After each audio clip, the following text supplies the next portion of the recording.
Assalamualaikum warahmatullahi wabarakatuh. Kami dari kelompok 8 akan menjelaskan materi tentang pendekatan humanistik dari Abraham Maslow.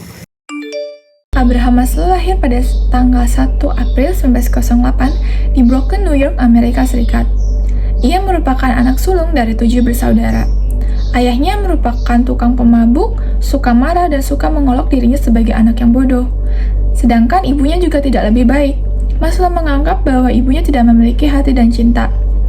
Pada masa remaja, Maslow merupakan anak yang pemalu, terisolasi, dan tidak menyukai dirinya sendiri. Maslow memiliki latar pendidikan yang baik. Ia bermula mengambil jurusan hukum, namun ia tidak menyukai jurusan tersebut dan akhirnya memilih pindah universitas untuk mengambil jurusan psikologi. Ia mendapat gelar bachelor pada tahun 1930, master pada tahun 1931, dan PhD pada tahun 1934. Pada tahun 1937 hingga 1951, ia mendalami ilmunya pada bidang psikologi di Brooklyn College. Maslow memiliki rasa kagum terhadap Ruth Benedict, seorang antropolog, dan Max Wertheimer, seorang gestal psikolog. Kedua tokoh inilah yang menjadi perhatian Maslow dalam meneliti dan mendalami perilaku manusia. Abraham Maslow mulai menjadi pengajar di Brooklyn College pada tahun 1937 dan terus bekerja sebagai anggota fakultas hingga 1951. Sekitar 1950 hingga tahun 1960-an, Maslow menjadi tokoh pelopor aliran humanistik psikologi. Dan pada tanggal 9 Juni 1970, Maslow meninggal dunia di California karena serangan jantung. Hierarchy of Needs Abraham Maslow adalah salah satu teori yang paling terkenal. Teori ini menyatakan bahwa tindakan kita dipengaruhi oleh kebutuhan fisiologis tertentu, di mana kebutuhan yang paling dasar di bagian bawah dan kebutuhan yang kompleks di bagian atas. Hierarchy of Needs Abraham Maslow ini ada 5 tahapan. Tahapan pertama yaitu physiological needs. Tahapan ini adalah kebutuhan biologis manusia untuk bertahan hidup seperti makan, minum, tidur, atau memiliki tempat tinggal. Maslow menganggap bahwa physiological needs ini adalah tahapan yang paling penting karena jika tahapan ini tidak terpenuhi, maka tubuh manusia tidak dapat berfungsi secara optimal. Yang kedua ada safety needs. Di tahap ini, kita merasa bahwa kita perlu melindungi diri dari ancaman. Kebutuhan ini seperti kesehatan, keamanan finansial, keamanan emosional. Untuk memenuhi kebutuhan ini, kita biasanya melakukan seperti mencari pekerjaan dan membayar asuransi.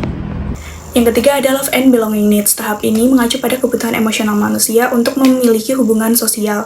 Kebutuhan ini dapat dipenuhi oleh keluarga, teman, ataupun pacar. Lalu tahap keempat ada esteem need. Tahapan keempat ini mencakup harga diri, pencapaian, dan juga rasa hormat. Untuk memenuhi tahapan ini biasanya kita melakukan beberapa hal yang berkaitan dengan pencapaian, misalnya seperti juara lomba, memiliki karir yang bagus, dan lain sebagainya.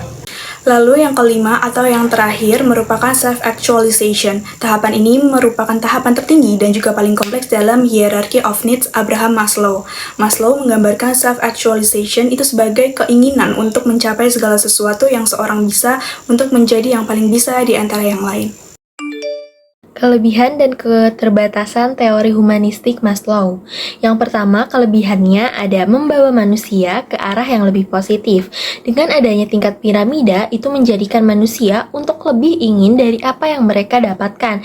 Jadi manusia kadang memiliki rasa kepuasan yang kurang dari apa yang telah mereka capai. Tapi di sisi lain, dengan adanya tingkat piramida teori hierarki kebutuhan manusia ini, menjadikan manusia terus ke arah yang bertahap dan ke arah yang lebih positif karena bertambahnya semangat lagi dalam mencapai kebutuhan.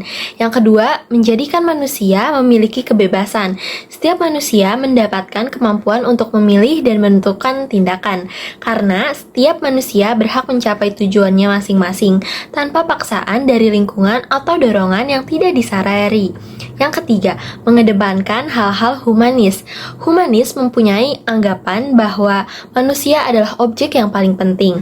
Hal ini pula yang membuat orang menjunjung tinggi dan sangat memperjuangkan kehidupan masyarakat dan mendahului aset perikemanusiaan dan umat manusia. Yang keempat, membantu meningkatkan kreativitas manusia. Dengan cara ini, membangun kreativitas yang nantinya memiliki pemikiran yang tajam dan juga membuat peningkatan kepekaan pada diri sendiri. Dari potensi kreativitasnya ini akan menghasilkan pencapaian yang baik dan akan menghasilkan suatu yang berkualitas. Tetapi, teori humanistik Maslow ini memiliki keterbatasannya. Yang pertama, kemampuan uji yang buruk. Karena teori Maslow ini sulit untuk diukur secara ilmiah.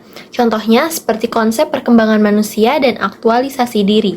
Yang kedua, pandangan yang tidak realistis tentang sifat manusia. Teori ini terlalu optimis dalam mengasumsikan tentang hakikat manusia, seperti aktualisasi diri harus sempurna, jadi hanya fokus pada individu yang berhasil mengaktualisasikan dirinya sendiri. Yang ketiga, tidak mudah sebenarnya untuk mengenal diri dan potensi yang ada dalam diri manusia.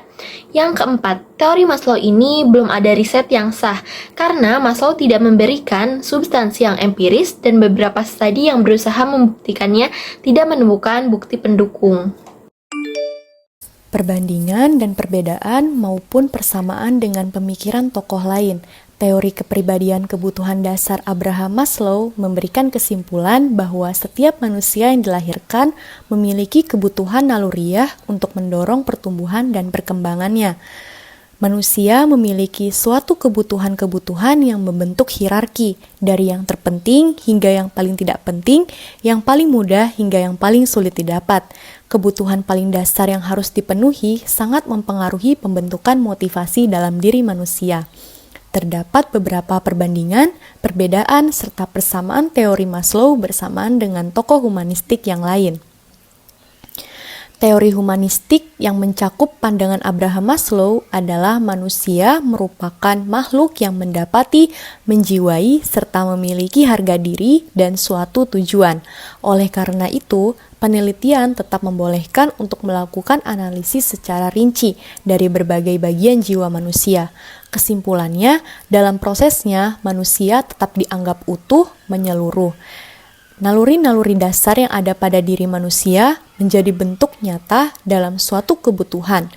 Kebutuhan-kebutuhan tersebut antara lain kebutuhan fisiologis, kebutuhan mengenai keamanan serta keselamatan, kebutuhan sosial, kebutuhan akan harga diri, dan yang terakhir, kebutuhan aktualisasi diri. Sedangkan teori humanistik menurut pendapat dari Carl Rogers, manusia adalah makhluk yang tumbuh secara spontan dalam hidup.